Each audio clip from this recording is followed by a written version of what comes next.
are another episode of Straight Up, and today we have John Shurna with us. He is a professional basketball player who is currently playing for Valencia in the Liga ACB. He enjoyed brief stints with the Atlanta Hawks, Milwaukee Bucks, New York Knicks, and is a former Northwestern Wildcat. And at Northwestern, John was the 2012 Big Ten leading scorer, AP All-American, and is the existing all-time leading scorer in school history. Ooh, Pretty damn. impressive stuff. I like how that sounds. I didn't even know you did all of that stuff. You know, you were always like that young, humble dude from high school that everybody just wanted to be around, and you've done big things, man. It's good to see you doing your thing. How are you? I'm doing well. How are you guys? We're well. I'm good, man. Thanks. We are well, John. Thank you for asking. How's so you're currently in Spain right now, right? Correct. Okay, Yeah. then. And how are you liking Spain, the weather, the atmosphere? Yeah, it's been great out here, especially when I talk to my folks back home and they talk about the winter. When I'm talking to them during I don't know, I'm enjoying it. Like the opportunity to see the world is pretty cool to me. So basketball's opened up a lot of doors. So I've played in a couple different countries now, and this team I'm on now in Valencia, we play teams from different countries. So it's been it's a unique experience, and I'm definitely enjoying it. You know, you hear all the time, John, about players playing in the U.S. compared to Europe, and the style of play is different, this, that, and the third. What did you have to change your style of play as an American compared to that as a professional player in Spain? Did you have to do things differently, or did your game carry over to another continent? I think it's one of those things where no matter what you're doing, you're always trying to improve at what you're doing, and you have to adjust to the level of play you're at. And just like I feel like a lot of different jobs, you have to adjust and be adaptable to, and kind of raise your level there as well. So I think in that sense, it's comparable. But I wouldn't say. I'd say you just have to keep working and realize, it's a job now, so you have to, you take it seriously and try and be the best at your craft. Did you ever think that this was going to be your job? I mean, like, at what point in time did you did you realize that this was going to be something you were actually going to be doing on like a day-to-day basis? Yeah, no. It was, you guys being Glenbard West guys. I was working summer jobs. I worked at the pool. I worked at Sunset Pool. I was Glen Oak. I thought I was gonna, graduate from Glenbard West and then go to college and be like a normal guy. But I grew a little bit, and fortunately, kept working at basketball, and like I said, it's opened a lot of different doors. I have a question for you about the European League. Do you, playing in Europe as an American, do you encounter a lot of other American players from different parts of the country that are also playing in Europe for different European teams? Yeah, definitely. It's a unique experience in that sense, because you see people in all different times of life too. So my first year, I came over to Strasbourg, and I was the youngest guy by far, and the other Americans on the team were all guys over 30 with families. So it's different in the sense where, like, in college, everyone's roughly the same age, everyone's doing the same thing, but as a professional, you're dealing with guys that have families, and after the game, you as opposed to going and hanging with your roommates from college, everyone's going off to be with their families. So it's a different dynamic. But I've been fortunate though. I've had a lot of good teammates, so I've ended up kind of getting adopted into a couple different families over here. What was your biggest challenge, like, playing for an NBA team? Like, was it learning the sets? Was it maybe getting playing time? Was it interacting with players? Was it, In terms of actual competing with NBA players, my own experience, it's my first year. I went to training camp with the Knicks, and I would say, I don't know, it was a great experience overall. I think there's a lot of great veterans on the team, and just kind of one of those pinch me moments in the sense where I'd call my mom and say, hey, we played pickup today, and there was Carmelo and Jason Kidd and Jeez. Tyson Chandler, and like. Did you dunk on any of those dudes in practice, John? Tell me you did. No? That'd be a great story. I was secretly hoping you dunked on Tyson Chandler, but if you didn't, it's all good. It's all good, man. I'm sure the experience was awesome. Good for you. Yeah, no, it was and it was cool just meeting those guys, like being able to see those guys and interact with them in person. And they were all great guys. So, basketball is obviously something that consumes pretty much all of your life right now. But what are some of your other interests and hobbies that you are into? I mean, do you get a chance to follow your dreams in any other way right now?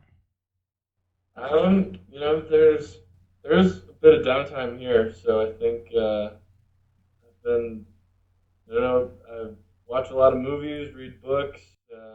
Favorite books, favorite movies? All-time favorite movie is Good Will Hunting. That's Nice. a solid one. Even though I've never seen it, I've heard good things. It's great, dude. You'll love it. I know. Rich loves that movie, I'm John, pretty because sheltered. everyone in high school, while everyone was telling you how much of a great basketball player you were, everyone was telling Ricks, on the other hand, that he looked like Matt Damon. So whenever someone mentions Matt Damon around how him, times have changed. he gets very, very Now- warm now I have a inside. So you beard just and- kind of validated him just now by No, bringing up that movie. man. So thank you Touched for my doing heart. that. Yeah. Hopefully he's got his Boston accent down, and he'll be. You need to work. I on gotta that. work on that. Not too sharp on that. Yeah. Do you still watch college basketball while you're overseas? Do you still follow teams? I still follow Northwestern. Okay. Being an alumni, but it's a little difficult with the time change. But I still I'll look up scores the next morning, and sometimes I'll stay up and watch the games. What are we in February? We've got March Madness coming up. Have you made your final four picks yet? Who do you anticipate making the dance, or is it too early to say right now? Too early to say. I don't want to predict it. Okay. Yeah. What about you guys? My brackets always do terrible, John. Like in high school and college and my professional life, like I don't know why. Like I watch basketball all year and then they just go to crap. That's just me personally. Maybe that's why I asked you, because you could help me out. But I don't know what these guys have to say about that. I usually do. I didn't start doing brackets until about 4 years ago. 4 or 5. I think my first bracket was maybe my senior year of college, actually. I do okay. Last year I actually did really well. I was in a league with like 13 other people, and I think I got third or fourth. And then like the last few games, just everything got screwed up. But it was pretty close. The last 2 or 3 games of the tournament, anything was up for grabs between me and about 3 other people. It's always the people that know absolutely nothing about basketball that do well in those. Like That would be me. I don't know why it happens that way, but that's what it is. I'm the type that's like, this sounds like a cool school. I like their uniform. Like my Yeah. I know some of the good, what's their mascot? No, I know some of the good Is teams. it an eagle? I know the good team. No, I know Maybe? the good teams, and I can generally pick it out. But I don't spend like a bunch of time figuring out stats, and like I spend very little time putting effort into it. But I end up doing okay. Oh, the best way to do it. Don't overanalyze it too much. I wanted to run something quickly by you, John. It's something I ask a lot of guys I know that are college athletes. Given how well you guys do, how much time you put into working hard, and the amount of money you might make for an institution, do you think college athletes should be paid or get salaried? What's your take on that whole issue, or is it more of the do it for the love of the game type thing? My personal opinion is I think should be paid. I don't know the exact way in which they should be. But I think you see these different television contracts being signed with the NCAA for billions of dollars, and I think you have to adjust in some ways. Like I think the NCAA put rules in when it was first established, and I think you have to adjust to the times in some sense. And obviously, still receiving a scholarship is huge, and there's a lot of money being made as well. So I don't know the exact format, and I know I know if they were to pay athletes, it would probably open Pandora's box. And Oh, for sure. Yeah, definitely. It would open I Pandora's feel- box. It seems like if players, college kids, got paid to play basketball on top of maybe getting the scholarship or something like that, I can almost see it creating a division amongst the student body. You know what I'm saying? Like if players are getting paid, it seems like it would maybe create a divide. That's just me. So What do you guys think? You're basically saying it would increase the amount of haters these student athletes have. Exactly. Because Yeah. these That's what I'm guys, trying to say, they yeah. have a lot of people who are on their side and root for them, but they've got a lot of haters. It's senseless and it happens for no reason. And paying some people a salary would have regular students feeling some type of way about that. Is Yeah, that what you're saying, exactly. Vic? Yeah. All right. I agree But at with the that. same time,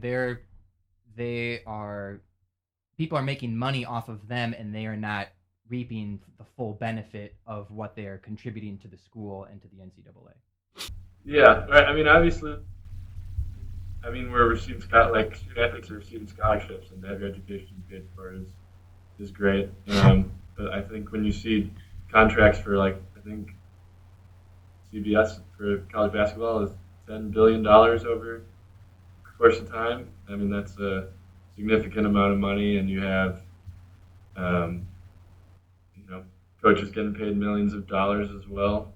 And I think, I know you were talking about a divide. Like if student athletes were to get paid, would there be a divide, or would you be looked at differently? And I think you could argue there's a divide regardless of whether there's pay or That's a good not. point. And I think Yeah. you could also say there's musicians at school or actors at school who are able to go and do plays or do shows at different venues and things like that, and they're able to make money off of themselves in that sense too, outside of school, based off their skill that got them into the university. So I think I don't know, there's no perfect answer to it. So I guess in the closing minutes, looking towards the future, I mean, obviously, a professional basketball's career is pretty short relative to your general lifespan. Do you see yourself trying to stick in the basketball world after you're done playing, whenever that may be, or do you see yourself sort of branching out now, or is that something you haven't really thought about yet? No, that's definitely definitely a good question in terms of I think being overseas, you interact with a lot of different guys, and you see guys at different stages of their career, and that's always the big question is, what are you going to do afterwards? And you see guys getting into coaching, and some get into all sorts of different areas in terms of Sports commentating, yeah, I'm sure could be that. ESPN's always looking for people. Could be finance, could be anything really. I think you find that guys are looking for something that's either basketball related or gives them that competitive edge. And what about you? Yeah, I'm not exactly sure. I think that's you try and network as best you can, and try and work on different skills. I was able to do a couple internships while at Northwestern, and we'll see once I'm done playing we'll see what's next. Scary thought to John, if you ever want to intern for us, man, here at Str8 Up, you've always got a job here with us, man. There's a seat right here with a J on it. Feel free to come fill it up once you hang it up.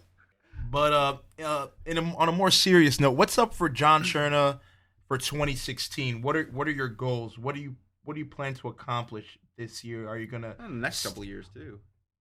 But specifically for 20, I mean, do you plan to stick it out professionally in Europe? Are you going to try to make a go for the NBA or the D League once more? What's happening with that? Yeah, we're in the middle of our season right now here in Valencia. So just trying to, you know, do my best here. Our team's been playing well, and hopefully we can finish out the season strong. We still have a couple months left here, and then from there we'll see what happens. So it's kind of one year contract to 1 year contract. So you just have to you know see what happens from there. You do what you can on the court, and then I have an agent, and I kind of let him handle the business side. Cool. The rest is up to fate / your agent. Awesome. Yeah, exactly. Awesome. Best of luck to you, Cool, John. man. Yeah, thank you so much for taking the time. I mean, 1 a.m. We really appreciate you sitting down and talking with us for a little bit. Yeah, no problem. John, is there anything you want to add at all that before we wrap things up? Anything on your mind that we haven't discussed that you want to say? No, just thanks for having me on. Hope it's been fun chatting with you guys. Yeah, it's been a blast, Awesome. man. Well, thank you. Well, that concludes this episode for Str8 Up. John Shurna, thank you very much, and good luck the rest of the season.